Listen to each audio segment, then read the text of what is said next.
habido momentos en que si eres creyente te, te has dado cuenta, ¿no? Te has dado cuenta que la presencia de Dios estaba ahí cuando estabas orando y esa presencia era manifestada en ese lugar contigo. Es un gran misterio, tú lo sabes. Tu vida estaba siendo tocada y, bueno, no estoy hablando de una experiencia carismática, ¿no? No, sino ni tampoco de emociones superficiales, ¿no? Sino que conforme a su palabra lo estabas conociendo. Y tú sabes que la oración no es sin la palabra, ¿no? O sea, habla de falta de conocimiento. El conocimiento sobrenatural no viene del estudio solo académico, ¿no? La sobreespiritualidad es mala y también el ultraliteralismo académico. Porque los inconversos más letrados no podrían ver lo que el creyente más simple puede hallar en las escrituras en su contexto. El conocimiento viene también por la revelación de Dios, es un asunto espiritual. Necesitamos dejar todo esto, ¿no? Todo ese sobre espiritualismo y ese ultraliteralismo tan carnal como el anterior y suplicar por el Espíritu de Dios para que toque nuestras bocas y nuestros corazones, nuestras vidas como creyentes. No podemos vivir así. Si eres creyente, sabes que la oración es un momento de peticiones. Si no, no solamente eso, es un momento donde te vas a conformar a la voluntad soberana de Dios. Tú eres un hijo de Dios, estás en Cristo. Tu oración debe ser una oración de fe. Recuerda que esa fe te fue dada también por Dios. No existe ninguna relación entre lo malo contigo, entre el infierno y los hijos de Dios. Las bendiciones espirituales son para ti. No hay ninguna medida de su presencia que Dios te vaya a negar. Pero que dice Santiago 4.2 que tú no tienes porque no pides o porque pides para satisfacer tus deseos y no los que Dios ha puesto en tu corazón como creyente. En otras palabras, su voluntad. Muchos no se deleitan realmente en Dios, usan al Señor como un accesorio para su falsa espiritualidad. Su concepto de bendición es materialista o emocional, menos espiritual. Se deleitan en la música y le dicen en el Señor. Se deleitan en ideas positivas del mundo, del marketing, ideas de crecimiento, de fama, que les enseñan los falsos maestros comerciales. Estas ideas creativas se deleitan en criticar a los que predican la sana doctrina y paradójicamente le dicen criticones a estos mismos. Creo que acá todos hemos visto este patrón de conducta. Díganme, ¿tiene algo de espiritual esto? Y si no, entonces, ¿de qué vida de oración hablan, no? ¿Qué vida de oración tienen? ¿Cuál es la fuente de su gozo? La fuente del gozo del creyente son las escrituras y la oración. Es Dios. Ahora preguntémonos, ¿es Dios quien controla nuestros deseos? ¿Es Dios quien realmente es el que controla nuestro corazón? El Salmo 37 nos dice que nos deleitemos en Dios y que Él concederá las peticiones de nuestro corazón. Pero ¿realmente controla esas peticiones? ¿Tu carne la controla o el Espíritu Santo?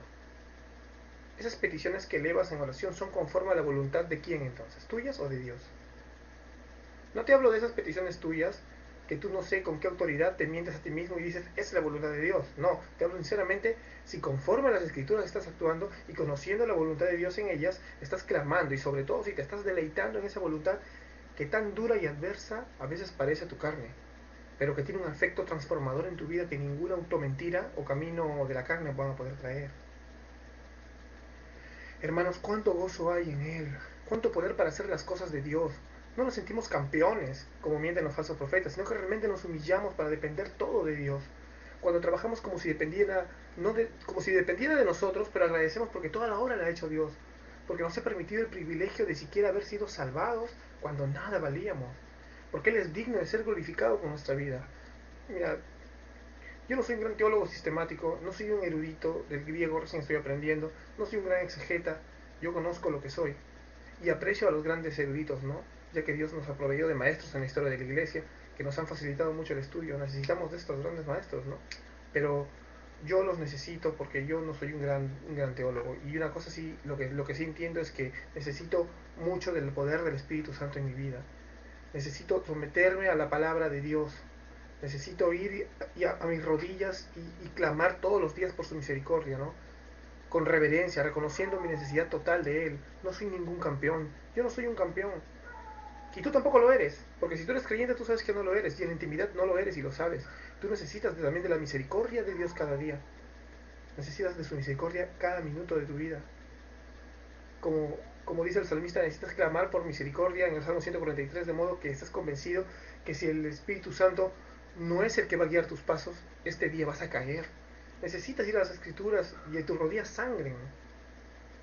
Ya no veamos esto que les digo como si fuera algo metafórico, no estoy hablando de que tus rodillas sangren metafóricamente, estoy hablando de que tus rodillas sangren de verdad. que halles realmente tu gozo en Él. Como dice John Piper, ¿no? Que seas el hedonista cristiano, ¿no? Que tu gozo esté centrado en Dios. Que sea el gozo para ti, sea Dios. No tus obras, no tu rendimiento, menos el mundo, porque si no, no eres creyente. Todo tiene que ver con el avance del reino de Dios, ¿no? Lo primero que tenemos que ver en esto es eso. La gran comisión. Aún en nuestra oración, conformarnos a Dios no es hacernos eruditos o aprender solo activismo o aprender solo vida cristiana, sino también aprender a ser predicadores de la palabra. Nosotros tenemos que tener el poder del Dios vivo sobre nosotros para poder predicar esos huesos secos que están ahí afuera, como enseña la tipología en Ezequiel 33, y confiar en la soberana voluntad de Dios para salvar a su pueblo. Y cuando estén con nosotros recién salvados por su mano misericordiosa, no por nosotros, tener el conocimiento para enseñarlos y guiarlos, y el amor para interceder, confiando que ninguna de estas ovejas se va a perder. En oración no hay cosas imposibles. Tanto creyentes nuevos como antiguos, con pecados realmente, algunos crónicos en sus vidas, piensan que literalmente siempre van a estar así. Se atan a ese pecado y dicen, bueno, no puedo con esto, no puedo con esto, en lugar de clamarle a Dios que nos libere de eso. Bueno, tenemos que entender que el poder de Dios se manifiesta en nosotros, en la santificación. Dios no va a tener hijos por ahí haciendo cosas así. Tú sabes que Dios no es un padre irresponsable, ¿no? Tenemos que darnos cuenta que el avivamiento no va a venir a través ni siquiera de un ministerio que no vive la santidad, ¿no? Tenemos que ser claros en eso. Tampoco entonces, al no haber santidad y al no haber una buena teología, no vamos tampoco a recurrir a, como hacen los falsos ministerios, ¿no? Que están recurriendo a los falsos avivamientos, ¿no? Producto de la inducción, que muchos han vendido sus ministerios al marketing, a la psicología, al pragmatismo, al evangelio humanista, y eso es anatema. Gálatas 1 del 8 al 10 nos dice, ¿no? Que si así baja un ángel del cielo y nos traiga un evangelio diferente, sea anatema. Así venga el pastor más reconocido y nos traiga un evangelio diferente, es anatema. Así tu papi, tu mami, quien sea, te traiga un evangelio diferente, está bajo maldición. Y tenemos que darnos cuenta. ¿Y quién es el anatema que dice abajo al final? Que si yo agradara a los hombres no sería siervo de Cristo. El anatema es aquel que agrada a los hombres, el que agrada al ego del hombre, olvidando al Espíritu de Dios. Somos una congregación, somos el pueblo de Dios. Entonces, ¿por qué no confiamos en Dios? Y confiamos en dioses falsos de los ministerios de música comerciales, o los dioses falsos de los predicadores ladrones de la televisión. Sé que a muchos les incomoda, pero qué bueno que les incomode, porque la palabra es espada de dos filos. Créeme que te amo mucho y por eso es que te digo las cosas como son. Porque si no lo hago o te digo cosas que te gusten, Dios puede matarme. Porque no estoy diciendo un falso profeta. Y si alguien dice eso y Dios no lo castiga, es porque no es su hijo. Porque Dios disciplina a quien tiene por hijos. Vamos a leer el Salmo de nuevo. El Salmo 143. Yo lo tengo aquí marcado ya. Dice: hazme oír por la mañana tu misericordia, porque en ti he confiado. Hazme saber el camino por donde ande, porque a ti he elevado mi alma. Líbrame de mis enemigos, oh Jehová, que en ti me refugio. Enséñame a hacer tu voluntad, porque tú eres mi Dios. Tu buen espíritu me guía a tierra de rectitud. Este es un salmo de David. Vemos a un hombre buscando que Dios tenga misericordia de él desde la mañana. Un hombre que para nada tenía una gran estima en su naturaleza humana, sino que era consciente de la realidad del hombre ante un Dios santo, un Dios que es otro, que no es nada como nosotros. Vemos un David agobiado. Si vemos el contexto del mismo salmo, en el verso 2, vemos un David desolado. En el verso 4 también lo vemos en él eso. En el 15, un David que recordaba los milagros que Dios hizo alguna vez en su vida. Y recordemos nosotros qué milagro más grande, que cuando estábamos muertos en nuestros delitos y pecados y totalmente destituidos de la gloria de Dios y bajo su ira, Él envió a su Hijo para que recibiera ese castigo justo y santo, a fin de darnos juntamente con Él su resurrección, la vida eterna. Qué milagro más grande que haberle placido a Dios darnos la fe de creer en este sacrificio, cambiar nuestro corazón de piedra por uno de carne, darnos la fe para ver el cielo, y humillados arrepentirnos, darnos a recibir el regalo más grande, ¿no? La salvación. No hay milagro más grande, nunca podremos olvidarlo en la eternidad. Ahora vemos en el verso 8 que toda su confianza la tiene en Él y no en su brazo, en la obra redentora del Mesías, del Cristo. Un alma consciente por ningún momento puede confiar en sí mismo, ni descubrir el campeón que hay en Él. Eso va totalmente en contra de la obra del Evangelio. La palabra es clara contra aquel que confía en su propia justicia. Vemos entonces también un alma que desde la mañana no va a abandonar el hecho sin clamar dirección para su vida. Un hombre que pide, le sean abiertos los ojos a toda hora para poder saber el camino por donde ande, dice. El creyente clama a Dios, será escuchado. El creyente que clama va a ser escuchado. Y sabrá el camino por donde va a ir. Y sabrá distinguir como el sacerdote que es entre lo santo y lo profano, como dice el Levítico. Es decir, va a juzgar. Por ahí escuchan los liberales decir fuera de contexto en Mateo, no me juzgues, no debemos juzgar. Nada tiene que ver eso. No les gusta a estos que se juzguen porque si los juzgamos conforme a las escrituras, ellos saldrían réprobos. Daríamos con la falsidad de sus ministerios y profesiones de fe. Acá el salmista es más, clama que Dios le dé juicio para poder discernir. Discernir es juzgar, es separar, es escoger entre lo santo y lo profano. Lo santo y lo que dice que es santo pero es profano. Aquel que es hijo de Dios clama diariamente por sabiduría. Entonces, si este clama va a hallar esta diferencia, siempre comparará con las escrituras, que es la revelación completa y suficiente, como dice en Juan 7:27, que no juzguemos según las apariencias, sino con el justo juicio. Y el único juicio justo que tenemos es las escrituras. Todo creyente debería tener ese sentir, el de David, el de elevar su alma a Dios, reconociendo que solo a través de Cristo es que podemos hacerlo. Ahora, cuando no sentimos este sentir de dedicar realmente nuestro día al Señor, de que realmente Él sea quien nos dirige en cada momento, cuando vienen los problemas, a todos nos ha pasado, no sé si a ustedes, pero no saben cómo me aterroriza recordar los problemas en los que me metí, siendo un creyente o profesando serlo, y las disciplinas que el Señor dio a mi vida, porque confié en mi mano y me sentí un campeón. Me alejé de una oración ferviente por una irreverente y fría, aunque disfrazada de espiritualidad, oración eclesiera. La verdad, mi vista estaba puesta en las cosas de acá y no en la gloria de Cristo. Y saben que a ustedes, muchos también les ha pasado, al todo creyente le ha pasado. Y a todo creyente recuerda esos momentos. Como Pedro, en las aguas, Cristo le decía, ven, y nosotros dudamos, o en medio del camino nos vamos a comenzar a hundir, porque hemos confiado solo en nuestras fuerzas. Quiero que veamos por qué orar.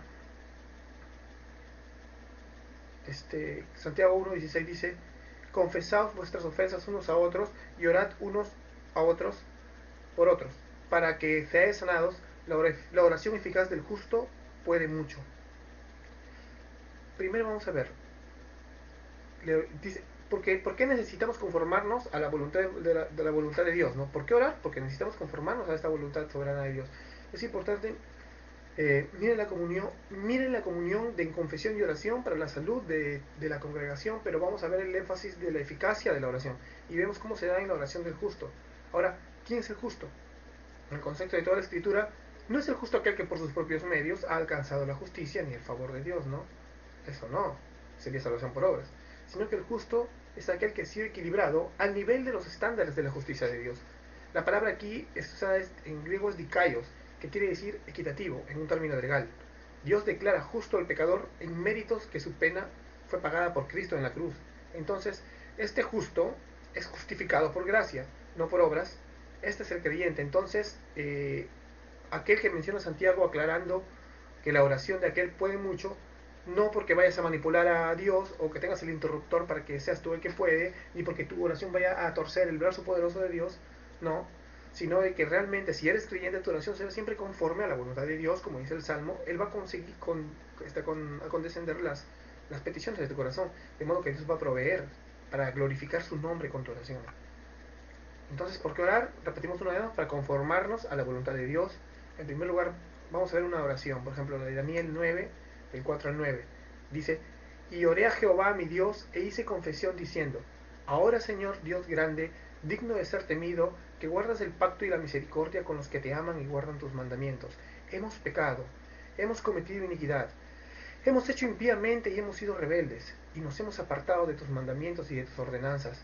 No hemos obedecido a tus siervos los profetas, que en tu nombre hablaron a nuestros reyes, a nuestros príncipes, a nuestros padres y a todo el pueblo de la tierra. Tuya es, Señor, la justicia y nuestra la confusión de rostro, como en el día de hoy lleva todo un hombre de Judá, los moradores de Jerusalén, y todo Israel, los de cerca y los de lejos, en todas las tierras a donde los has echado, a causa de su rebelión con que se rebelaron contra ti. Oh Jehová, nuestra es la confusión de rostro, de nuestros reyes, de nuestros príncipes y de nuestros padres, porque contra ti pecamos. De Jehová. Vemos en esta oración un ejemplo grandioso de humillación, de reconocimiento de la voluntad de Dios. Es una plegaria para empezar, que reconoce el señorío de Dios y la soberanía de aquel a quien le está clamando. Daniel sabía a quién le estaba clamando, reconocía la soberanía de Dios, su santidad, su justicia, antes que todo, y la necesidad de Cristo para llegar a Él. Esto es realmente una confesión genuina. Lo primero que tenemos que hacer, como David en el Salmo 143 y como acá Daniel, es confesar que somos indignos, que solo por gracia estamos ante Él clamando misericordia. Y si no, estaríamos afuera siendo aborrecedores de su nombre aún. Es una completa aceptación que el camino de nuestra vida ha sido y es a través de Cristo solamente, y que aún conociendo su palabra, a veces siendo creyentes, erramos y no oímos las palabras de los hombres que Dios inspiró para que su palabra llegue a nosotros. Ahora, si esta es tu oración, hay un sentir entonces que realmente fuiste regenerado, que tenemos un Padre, que no somos bastardos, que somos parte de una nación celestial, y que Dios ama a quienes fueron limpios en la sangre de su Hijo. Y eso se refleja porque estas personas aman a Dios. La evidencia de que eres amado es que amas. Y que Dios, y de Dios es el tener misericordia y el perdonarlo en los méritos de su Hijo Jesucristo, quienes ama y han errado. Esta es la oración del justo, ¿ves? La oración que puede mucho, esta es la oración del justo, una oración de arrepentimiento y de sujeción total a la voluntad de Dios, de un hombre o mujer que espera que Dios disponga y se glorifique. Esa oración puede mucho. Otra razón es por la que debemos orar, ¿no? Para no caer en tentación. En Mateo 26:41 dice: velad y orad para que no entréis en tentación, y el espíritu de la verdad está dispuesto, pero la carne es débil. La carne es débil, ¿no? Esta frase ha sido usada como un cliché en el mundo, una excusa para todo tipo de pecado, pero acá el Señor está diciendo a los apóstoles una verdad muy grande. Podemos ser tentados, no solo a pecado carnal, sino a la codicia, al desgano, al juicio al prójimo, al desamor, a hacer las cosas a nuestra manera y no conforme a la voluntad de Dios, o a etiquetar nuestros deseos como la voluntad de Dios, ¿no? La carne es débil, y cuando nos vemos en el espejo aún siendo creyentes, solo nos queda clamar como Pablo en Romanos 7, ¿no? Miserable de mí, ¿quién me librará de este cuerpo de muerte? ¿Quién me librará de esta mente de muerte, de este corazón de muerte? Pero Pablo también dice: gracias a Dios por Cristo, y gracias porque ya no somos esclavos del pecado. En 1 Corintios 10:13 dice: no nos ha sobrevenido ninguna tentación que no sea humana, pero fiel es Dios, que no os dejará ser tentados más de lo que podéis resistir, sino que también dará juntamente con la tentación la salida para que podáis soportar. Esta promesa es maravillosa. Ya no somos esclavos del pecado, y aunque como siervos de Cristo y aún separados para Él, somos tentados, pero dice la palabra: fiel es Dios. Nos muestra que no nos va a dejar ser tentados más de lo que podamos evitar, porque como vimos antes, entonces el Señor nos ha mostrado la salida. ¿Cuál es? Velad y orad. No debemos olvidarnos de eso. Encima, si somos tentados como todos los días, oremos. Hay una promesa ahí de Dios: velad y orad. Hay una promesa, es nuestro deber orar. John Piper decía que la oración intencional, disciplinada, ferviente, dependiente de Cristo, glorificadora de Dios, es un deber. El creyente tiene una necesidad de un deber de oración. Aunque tengas etapas en las que puedes decaer en ese sentido, no puede vivir sin una comunión con Dios. Un creyente, para un creyente, la oración es como el agua el agua de su vida, para su vida. Tiene un hambre y sed de justicia tremendos, necesidad de conformarse a esa voluntad de Dios y de gozarse en su presencia, la fuente de su gozo, la paz para su alma, está en su comunión con Cristo. El gozo es algo que está en las Escrituras escrito. Las confesiones antiguas nos muestran que el principal fin del hombre es glorificar a Dios y disfrutar de Dios para siempre, ¿no? Juan 16:24 dice: hasta ahora nada habéis pedido en mi nombre. Pedid y recibiréis para que vuestro gozo sea completo. Tenemos que procurar este gozo en Cristo. La oración tiene que ser la puerta para gozarnos en Dios. Para, como dice Piper también, el hedonismo cristiano, ¿no? La fuente del gozo completo del hombre sea Cristo, no su desempeño, no simplemente el activismo, no la falsa religiosidad, no las cosas del mundo menos, sino Cristo. Una profunda vida llena de oración lleva a humillación, arrepentimiento y al gozo.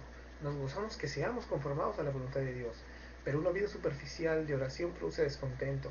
Eso lo sabemos todos.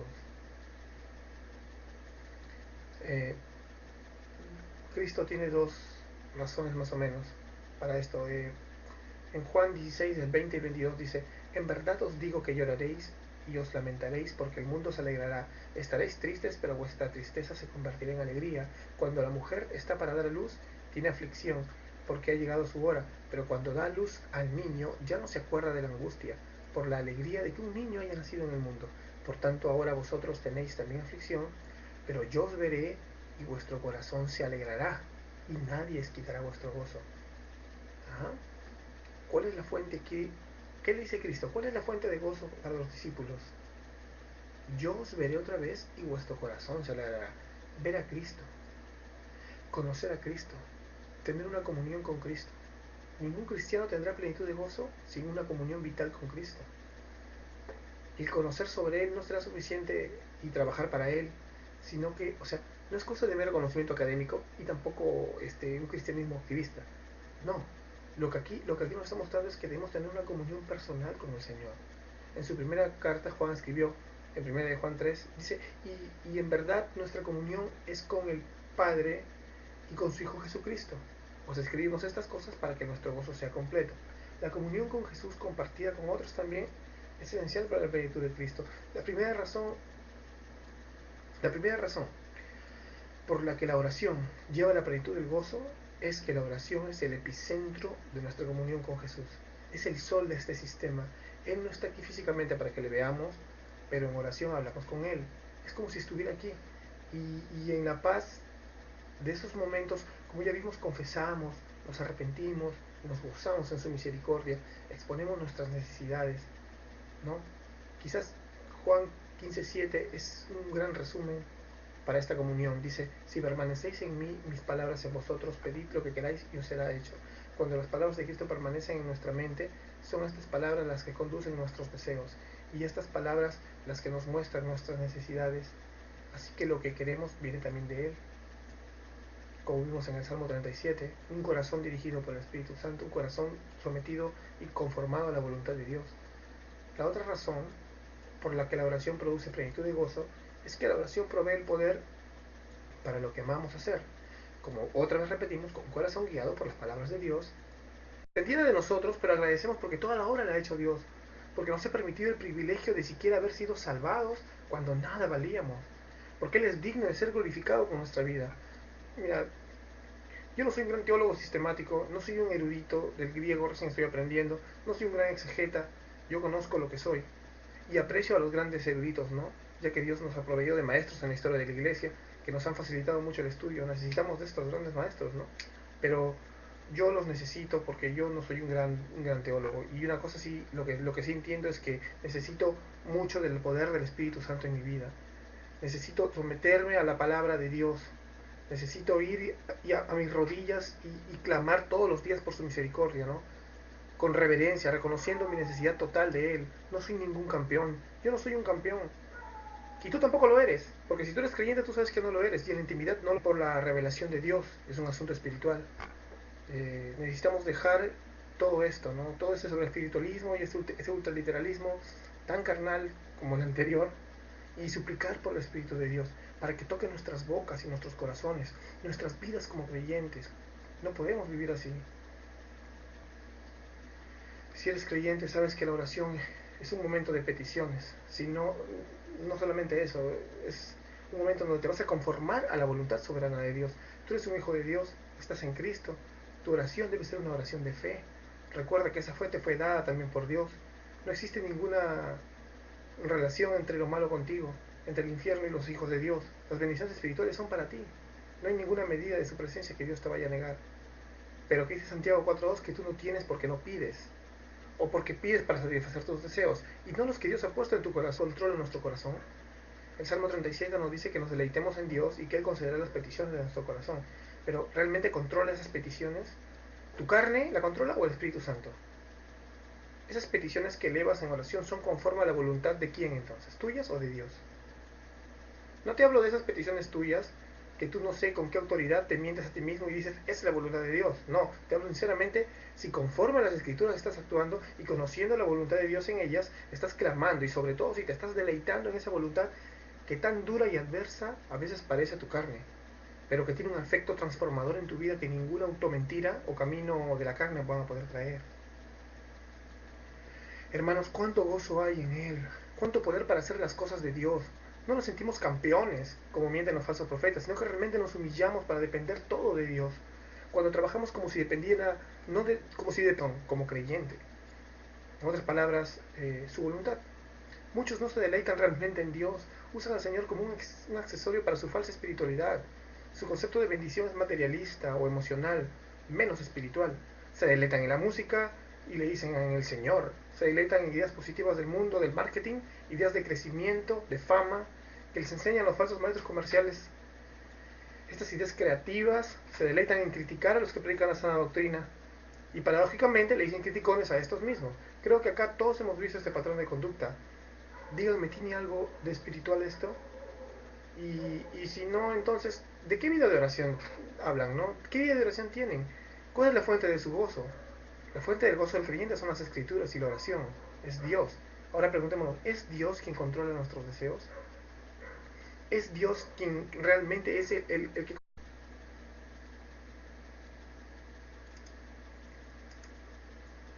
Ha habido momentos en que si eres creyente te, te has dado cuenta, ¿no? Te has dado cuenta que la presencia de Dios estaba ahí cuando estabas orando y esa presencia era manifestada en ese lugar contigo. Es un gran misterio, tú lo sabes. Tu vida estaba siendo tocada y, bueno, no estoy hablando de una experiencia carismática, ¿no? No, sino ni tampoco de emociones superficiales, ¿no? Sino que conforme a su palabra lo estabas conociendo. Y tú sabes que la oración no es sin la palabra, ¿no? O sea, habla de falta de conocimiento. El conocimiento sobrenatural no viene del estudio solo académico, ¿no? La sobreespiritualidad es mala y también el ultraliteralismo académico. Porque los inconversos más letrados no podrían ver lo que el creyente más simple puede hallar en las escrituras en su contexto. El conocimiento viene